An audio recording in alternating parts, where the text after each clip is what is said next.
Blessings and welcome forward to Reasonings right here at the Tree of Life. I am your host, Jerome Sage Butler, and we're at original James Bond Beach, and that is in Oracabessa. That's in St. Mary, Jamaica, yes, and we are here just holding a vibe, you know what I mean? Taking in the vibrations of, just a beautiful, warm, healthy summer's afternoon. I must say it's been a very, very interesting couple of weeks. And life has taught me so much lessons, so much information has been downloaded in me that it's a pleasure to be sharing with you just a tidbit of what I've been absorbing through research and just taking more deeply the quality, the clarity of faith, my faith, the experiences thereof, and the journeys that are spawned through faith-based thinking and faith-based living. I just want to give thanks for the Most High God, who has been, for me, for us, such a beacon of resplendent glory, honor, dignity, and the divine presence, life itself. And I'm so thankful that there's an anchor that truly holds. There's a direction in purity of which I'm truly inspired to go towards. I'm aspiring to be in the presence thereof. Hallelujah. So I'm very much blessed, and I'm extending that blessing to all who are encompassed within the dimensions of the experience of Tree of Life television networks and Celia Media. I just want to give thanks again. Today's offering will be on a unique topic, a unique framing of a popular idea that is replete within the dichotomy of religion, religiosity, religious living, and such the likes. So before we go forward into that, I just want to bless up Brother Mako right here, right on this beautiful day, keeping the beach clean, keeping this part of the beach clean. As I said, this is the original James Bond beach. And it's so interesting today I ran into him, and Mako is a man of the earth, dealing with nature, hospitality, right? And a certain way of, expressing the Jamaican experience. And this is his original ends, you know what I mean? And a big up band, who set up the original James Bond beach ends before it moved across the bay a little. And Mako is doing his own thing. And one of the videos we're gonna journey up to Mako's place and see what he's doing. He has an initiative that he calls Eating on the Farm, and that is getting the produce fresh from the farm and cooking it right there on the farm. As I say, a whole lot of hospitality. And as we're on the road, as we're growing, as we're learning, as we're meeting new people, Mako's ideas and actual ways of putting his things together is really authentic, organic, and down to earth. And I love that. It's very encouraging, and I support spiritually oriented business, especially in the natural. And Jamaica, that is our home, and this is our place of divine presence. So we give thanks for everyone who is sharing culture of Jamaica, the experience in a palatable way. Today's offering, today's reasoning will be on life and death in the tongue. First of all, from the way I'm expressing it, it's a biblical phraseology. Now, when I'm on Celia Media, of course, Raman goes and he gets the specific quotation from the Bible.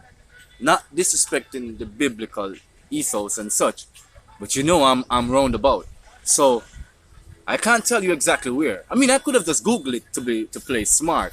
But then what good does that do to lie and to be deceiving, right? I do not know which part in the Bible that statement comes from. But I do know that it's a biblical inference. And so we're going to examine life and death in the tongue. Okay, so let me lay out the preamble for life and death in the tongue. First of all, I had a visitor recently. And she brought her children. And she had some questions she wanted to ask me about some of the things that I espouse about spirituality, about my views of Christ and the experience I've had, and just how it is that it came across to me, and she's trying to seek knowledge and understanding based upon what she's known and what her experience has been, and to find if there is a correlation. Now, we pretty much agreed on most things until we came to the point of where we talked about the whole idea of Christ saying, "Eat of my flesh and drink of my blood." So those two phraseologies that are statements from the Bible are essentially what my reasoning is going to be about. And because they say ladies before gentlemen, or ladies before man, I'm going to do that reasoning towards understanding of the whole issue of Christ saying, "Here," offering bread and saying, "Break it. This is my flesh, of which I offer. Eat." And then offering wine and say, "This is my blood, of which I offer. Drink." Because these moments and me you won't always have. That is a very, very, very, very intense part of the Christian experience, right? I think that's where the whole communion, you have the Passover, and that's what that whole, event was about. The Passover, it happened at the Passover, which is the Jewish Passover, right? So those were Torah days. No, that Passover time is called, the communion time, right? Or, the whole essence of Pentecost or intercommunion. I can be corrected, but I know it has to do with the communion in Christendom. Now, in Christendom, obviously, that's one of the biggest rituals that is done, right? The offering of, the Holy Communion. And in reference to Christ, "Flesh of my flesh, blood of my blood," which he offers to, for the sanctification of the living spirit. Okay, so this is a lot of stuff in one. And I have to do it this way because, we have to lay it out in a manner that you can understand what I'm reasoning about, what directions I'm taking the reasoning. So first of all, let's get into it. Okay. Not to touch anybody's sore points, the pastors, the theologians. So, as I always say, I'm not an expert. I do my own research, and so you have to bear with me when it doesn't come succinct. It's the principles you learn, through theology and so forth. Okay, so when we're going to examine Christ saying, "Flesh of my flesh, blood of my blood, here is my body I offer it," in the symbolic of the bread, break it, and the blood. When we examine these things in religion, especially in Christ, in the follower of Christ, these come under hermeneutics, right? Now, hermeneutics and hermeneutical principles are the way in which the Bible, the Biblios, the biblical story is interpreted, right? Now, in hermeneutics and the exegesis principles, right, there are many interpretations that are brought into question. And from these interpretations, the story of the Bible is brought to us in terms of the story of Yeshua the Christ, or Jesus Christ. These hermeneutical principles break down authenticity, not just of the literary nature of the text. What is actual, factual? Are these exactly the words of God? Are there moralistic principles inferred from the text? Are they literally the words of God? Are there some kind of analogical, anagogical? Are there some kind of morological? What are they really? Ethical, moral, ways in which we, the story of the experience of the Bible. So, let's get into it. When we examine the principle of flesh of my flesh, blood of my blood, we see that it is saying that we have one. So let's get that out of the way first. So let's dig deeper into breaking off the bread, symbolic of the body. Now, if we were going to say through hermeneutics, the way in which we interpret the story is how it is taught to the parishioners or to the followers of Christ, then let's just establish something here. Was Christ literally saying, "This is my flesh"? Was he literally offering his blood? Now, as I examine the text, in the context of which it's been taught to me, This was the Passover. This was called in Christendom the Last Supper. It was said to be a sacred moment of the Transfiguration, the moment before that Transfiguration, on the cross, that is, or on the tree, that is, of Yeshua. So this was him making his final offering before sacrifice unto the true followers of the divine way, the divine principle, which he was the great Rabboni, he was the great Rabbini, he was the great Rebbe, he was the great teacher. Now, the essence to me, when I examine it, would Christ offering his flesh physically, would that have sufficed the soul of the living? Would he offering his blood physically, would it suffice the soul of the living? So the first hermeneutical principle I applied there, I said this must be some form of spiritual message that must be analyzed and put into some exegesis principles that would fashion it into a clearer symbolic argument. Let's examine it. Here is the argument of the Eucharist, right? It's the same argument. So whether it's examined through Catholicism, to the idea of theos in Orthodoxy, or through communion in this context, in Protestantism, let's examine it. It must be that it was the spiritual body that was being offered up. It must be that it was the spiritual lifeblood that was being offered up for the sacrifice of the lost, for the reclamation of the spirit of the immortal God within the life of man. It must be a spiritual offering of the body. Let me explain. If Christ is the divine head of the church, the reclamation of the living right of man is God incarnate. And if he's God incarnate, his body isn't the flesh of man's makeup. His body is the divine spirit. It's the divine blood.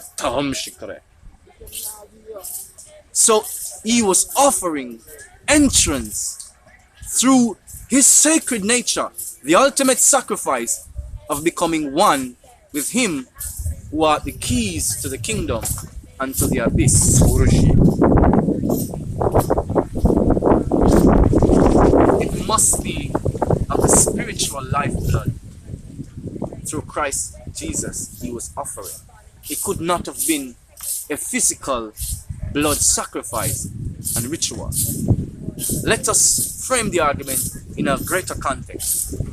Remember the offerings of Old Testament called Torah in Jewish religion. The sacrificing of an animal. There was times in which those sacrifices meant the burnt offerings were burned holy.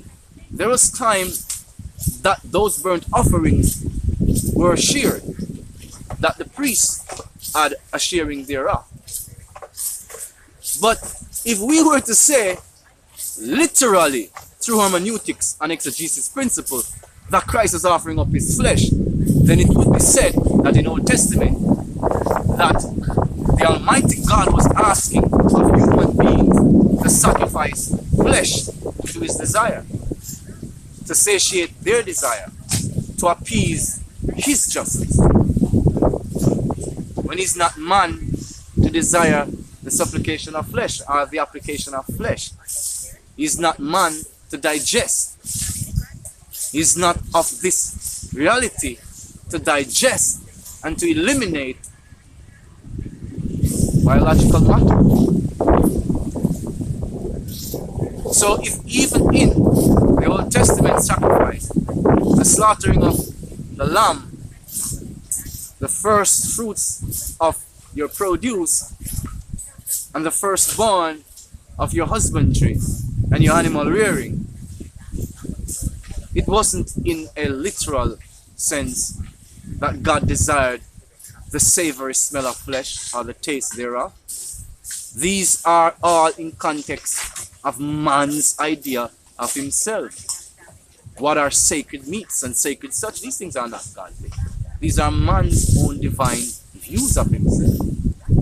Now, there are sacred ways to apply all these principles, but when they are in a religious context, in the context of the faith, they must be examined much more carefully. So to conflate the communion in Christendom with a blood ritual sacrifice wouldn't be fair. Because the essence of Christ's coming was to put to an end the very essence of the Old Testament burnt offering, to be the living sacrifice. And when he left, he said that principle, that law unto man continues in the heart, that you should now become a living sacrifice. So what does this all mean? Do we offer ourselves up to others to eat of the flesh? No. We give up ourselves wholly of the spirit of the immortal. We give up it wholly. Then when a man is truly of faith, he is transformed by the renewing of his mind. He is no longer bound by mental and physical principles to only think in what we call these physical and mental, metaphysical contexts. Lots of people ascribe to metaphysics to say that it is this unknown branch of science, but it is wholly acceptable. These principles are similar, but are not the same. Because when you have the faith and you get down to it, why would the living God, who is immortal beyond the construct of man, need the offering of flesh? I would ask of man to eat of his flesh physical. Why didn't he divide his flesh and share it on his blood, if that was the case? It is a spiritual body, which is not a physical, hallelujah, which is not a physical body. So because it's a spiritual body, it is not bound by the context of looking at Christ as just being a human manifestation. He's God in human form. He's not limited to the context of human form. Hence, that's why he had power over nature. If you get it clearly in the understanding, then it will become more succinct in your consciousness. So to say, we are all continuing a ritualistic blood sacrifice under the guise of religion or awakened thinking is incorrect. Religion, the life of Christ, and the experience thereof is a unique experience, though the experience of man is not unique to the plane. The experience of Yeshua and the interpretation of his experience for the reclamation of the soul of man is made most clear unto them that believe. Remember, a lot of critics tend to come against him and tend to be converted, you know. Why is it a lot of Satanists go to say, after all their babbling into darkness of all dimension, the only way they can go is to Christ? What's that all about? Contrary. Isn't that contrary to their whole belief of just this energy existence without a master of existence, without a Godhead? Isn't it to them that this is just some perplex of human misunderstanding and conformity? A lot of people are reinterpreting the experience of what is contained in the Bible, and this is very dangerous, because I for many years did not know of the intensity of the historicity and the true nature of that information until I started examining it after I had examined other information that was highly potent and helped me to construct my understanding, my knowing of self and the reality around me as I'm evolving, as I'm growing, as it's evolving, as it's growing. No, hermeneutics might sound like a great, massive word. I broke it down to you. So remember, the experience of the followers of Christ at first were not recorded in great detail as it is now. And yes, there's a council of human beings bishops and otherwise, clergymen, whatever they call themselves. As I already described, the divisions and the separations of belief system between the Orthodoxy and Catholicism and Protestantism. But there's always a correlation, and they agree on most things. Because of these differential, there are different patriarchal rites that I observe, and there are a few matriarchies out there. All right, Mariology is a part of the matriarchal code that I think is only maintained in Ethiopia.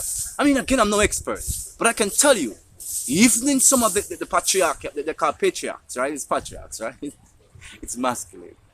So I think Ethiopia is the only one that keeps any kind of matriarchy, and Catholicism it's a matriarchal system as well. So I guess there is this thing of Mariology and what is Mariology?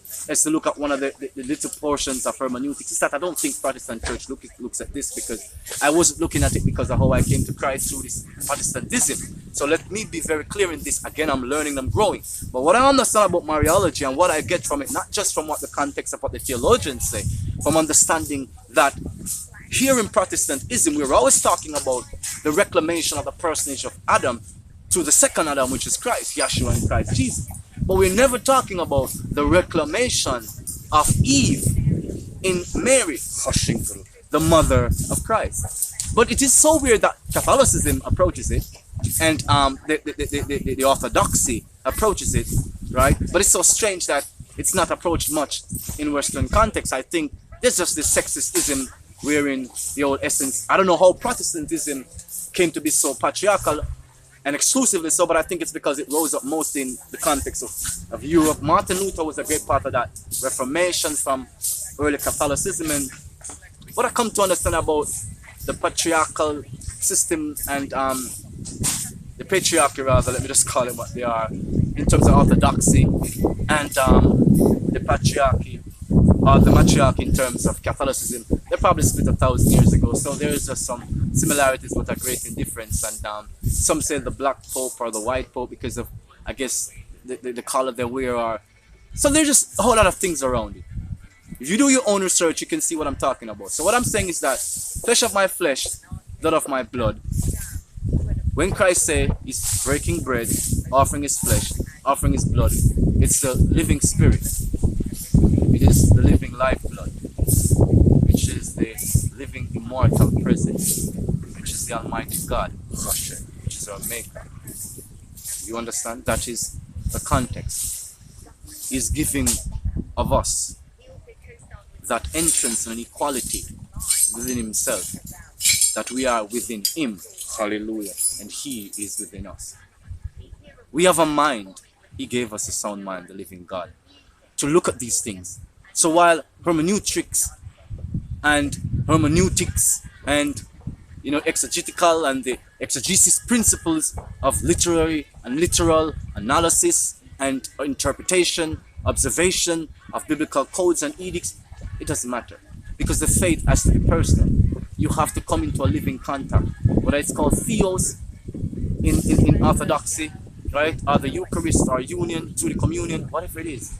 That is what it's all about. So let us go closer in our communion with the living spirit immortal. Let us get stronger within our faith. Let us get into the faith-based thinking.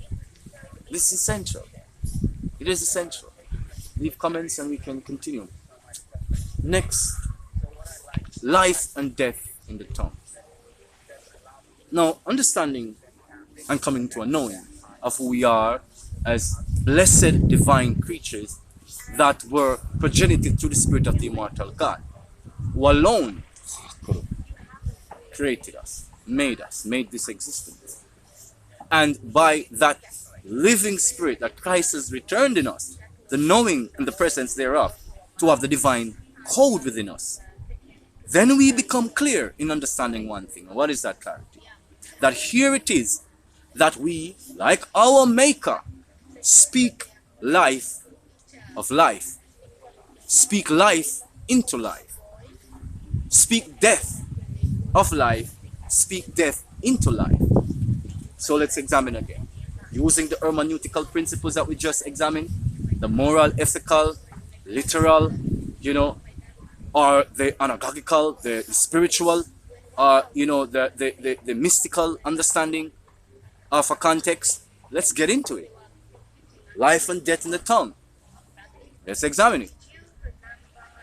Does it mean when it says life and death in the tongue, does it mean that we literally create life and end it in the tongue? If it was that ultimately we created life and death in the tongue, let's examine it. Then we could speak ourselves out of existence, right? And then speak ourselves back into existence, right? Because it's life and death, right?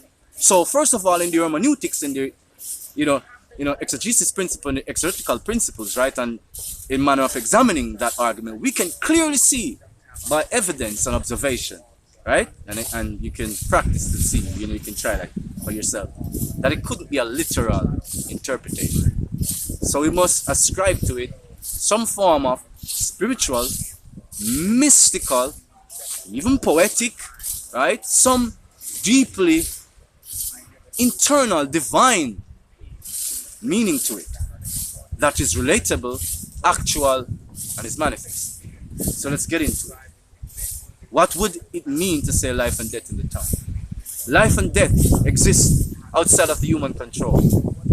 So if the word is saying life and death is in the power of the tongue, the word is saying to you, you have the ability, by the context of having creative spirit into you, to welcome unto you, unto your experience, the principles of life or the principles of death. Let's go to death. How would it we would speak death into our existence or into the experience of others? The word said the wages of sin is death. So what is sin? That it should be death. Sin is the contravening of divine law. Divine law isn't interpretation, belief systems, or attitudes that we create to suggest that we are good.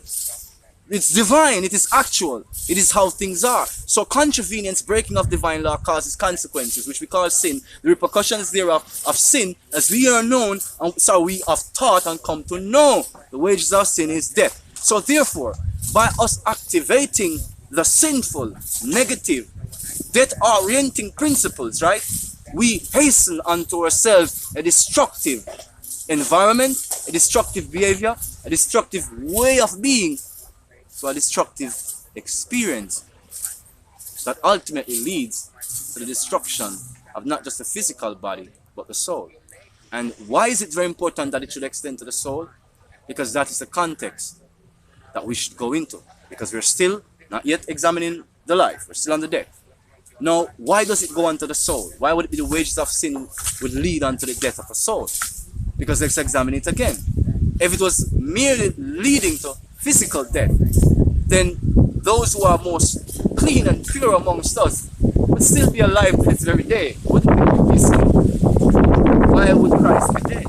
Why would the immortal presence not stay in flesh, eternally on the plane for observation?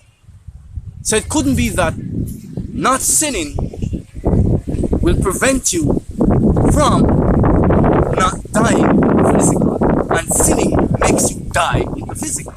It has to mean that the ultimate wages of sin, because of the practice and the ways of thinking, the ways of actualizing a divine or a spiritual experience, has brought you unto the end of your soul, where you can no longer incarnate, you can no longer be within the space we call the heavenly realm, which is promised unto all who have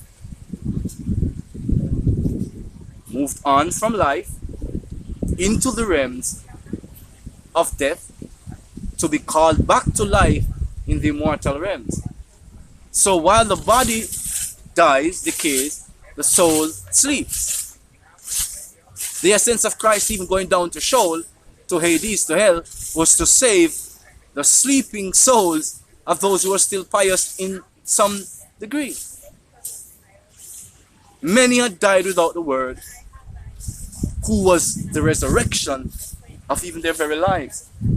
Because while they ritualistically sacrificed in the past age, the ritualistic sacrifice wasn't enough to reclaim the soul, the spirit from Sheol.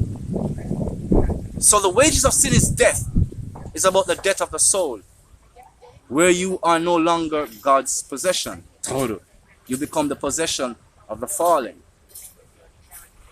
And torment is your promise, because his end result is torment.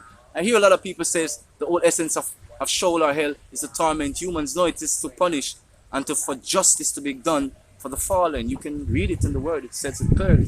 It's for justice to be established for the fallen who have contravened God's law and taught man. But because of man's allegiance to the fallen, man's judgment was joined to the fallen. So when you have chosen the father of lies and deceptions, hallelujah, as your father of experience, then you will join him in experience. And the essence of the wages of sin is death, is the death of the immortal soul, the presence of God in you. You will not incarnate, not in this reality nor in any other. Hallelujah. Let's examine it now in life. Life and death in the tongue. Life. Now, if it is that death exists outside of man's control and life, and that speaking the negative thoughts, the envious, the downright violent thoughts that leads to the causality of war, hatred, prejudice, that ultimately leads to the destruction of the flesh, and the ways in which it even further leads to the destruction of the soul, is a manifestation of speaking death into your belief system, cursing yourself, cursing your existence, then speaking life, affirmative, life-giving words, life-giving principles, principles of forgiveness, of care, of mercy, of understanding. These things leads unto life.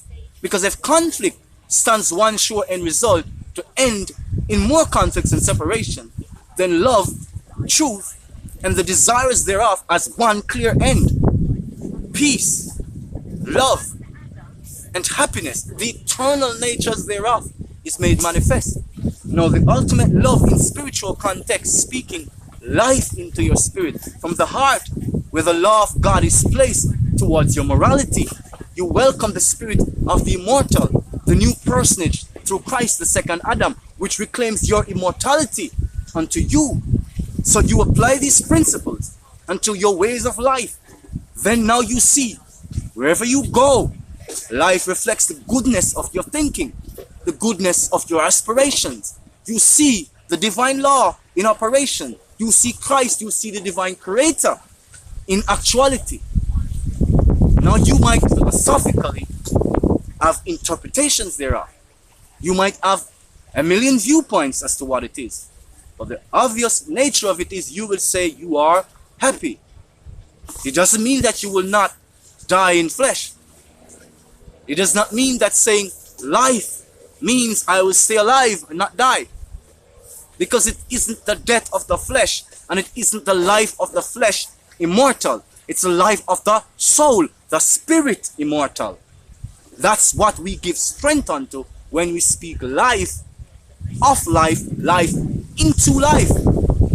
So when we get into the understanding of life and death in the tongue, it means to be very clear of how your intentions are coming out you as words, how your intentions are coming into you as desires, as behaviors, as the relative experiences you're having with others. These things must be examined clearly when we get into the context of life and death in the tongue. It's not just a physical speaking of, hey, I'm living, I'm alive, and there's life, and you're gonna die. It's not just a physical act, it's an act of the spirit. These things must be understood when we are examining biblical principles, because what then we get into our minds about is religiosity and get caught up in the religious spirit of what religion and which way and which this. But the actuality is the law of which all can examine is based upon a divine principle. We call it divine because we see it to be more than the human perceptions thereof.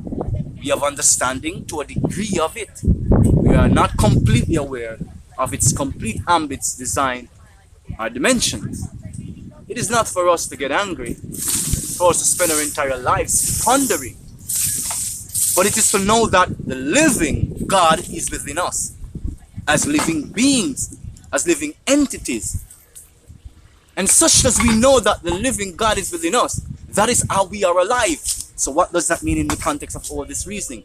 That is why The theologians create the hermeneutical principles and the exegesis principles for them to break down the context of the experience of the early followers of Christ, the message and the presence of the living Spirit through the words of its expression to the soul of man, to correct perceptions, to align behaviors into its actual form, the way we are created to be. This is why all these principles, all these terminologies are important, for you to know the power of what you express out your mouth, the power of what you configure within your mental.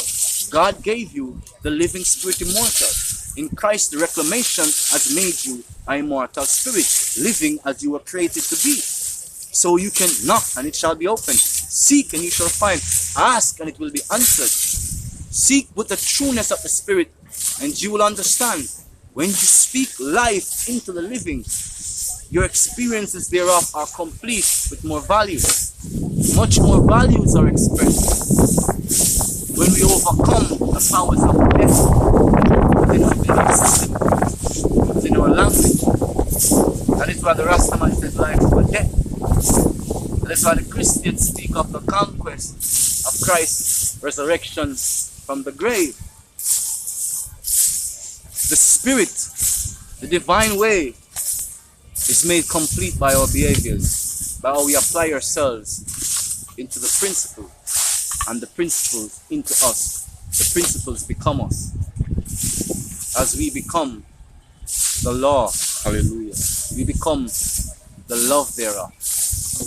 And speak life to encourage the immortal spirit of who created us to stay amongst us, to stay with us, to share with us as our children, as our wives, as our spouses, as the husbands of lives, as the husbands of wives, as the wives of husbands, as the children of great matriarchs and patriarchs, as the caretaking of the farm, of the waterways, the caretaking of the communal, the community, the societal, the social, in this grand context, to live our Garden of Eden experience, to live it always, to actualize it, that the peace of God may be with us, that we may understand the language of men, the evolution of our thinking, and how it is that right now in the present we make sense of it all. It is our lives. We are gifted to know how to speak life into life. Speak only of the great desire of truth, the actual purpose, meanings of well-being. Don't let your lives in the life of your children slip into morbidity and unforgiveness, and welcome unto your life the ways of death. Cast that away by shaping your future, your purpose, to the dignified outcome of love. In all regards, be honest. Doesn't mean mistakes are not made. It means that you learn from your mistakes. To be true, full with yourself and all existence. To welcome God, truth, love, mercy into your life always. And that it come in your complete ways and means of existence. Continue on the path of love. Continue on the path of clarity. Like, share, subscribe. True Life Television Network, YouTube. Jerome Sage Butler, continuing the path of truth, founding in the love of Yeshua Christ, learning, sharing what I'm learning, what I'm experiencing. I want to give thanks to Mako right here, original James Bond Beach, Rakabessa, St. Mary. As you see him keeping the environment absolutely clean. And we're just going to take you over with a few more sights of the environment. Lots of love, lots of blessings to you. Until next time, this is Jerome Sage Butler, reminding you that you're an awesome gift. Speak life of life. Speak love and truth of the desire of your existence, of the need to be in the presence of immortality. To look at all that we are taught in the soundness of mind, as God has given us the gift so to do. Let us be wise, let us be conscious, let us be strong. Let us only and always be the gifts we were made to be. Love, truth, and life unto you. Always.